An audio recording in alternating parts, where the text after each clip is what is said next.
আসসালামু আলাইকুম। আজকে যাচ্ছি একটি গরুর হাটে।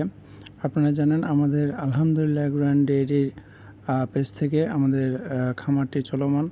তো আমরা যাচ্ছি আজকে একটি বিখ্যাত গরুর হাটে। গরুর হাটটি হচ্ছে নরসিংদী জেলার পুঠিয়া গরুর হাট।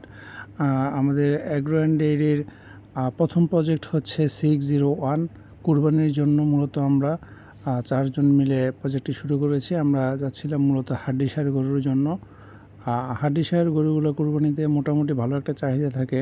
কারণ হচ্ছে যারা নিম্ন মধ্যবিত্ত আছে বা যারা একলা অথবা 2 জন মিলে কুরবানি দিতে চায় তাদের জন্য মোটামুটি ভালোই সাশ্রয়ী। হাটটি হচ্ছে নরসিংদী জেলার পুঠিয়া গরুর হাট এবং খুবই বিখ্যাত একটি হাট, বহু পুরনো একটি গরুর হাট। তো আমরা আজকে সেখানে গিয়েছিলাম। আমি, ভাগিনা, এলাকার এক ছোট ভাই, আমরা প্রজেক্টটি শুরু করেছি আলহামদুলিল্লাহ আপনাদের দোয়ায়। তো আমরা গরুর হাটটি ঘুরলাম, যদিও আমরা আজকের হাট থেকে কোনো গরু ক্রয় করতে পারিনি।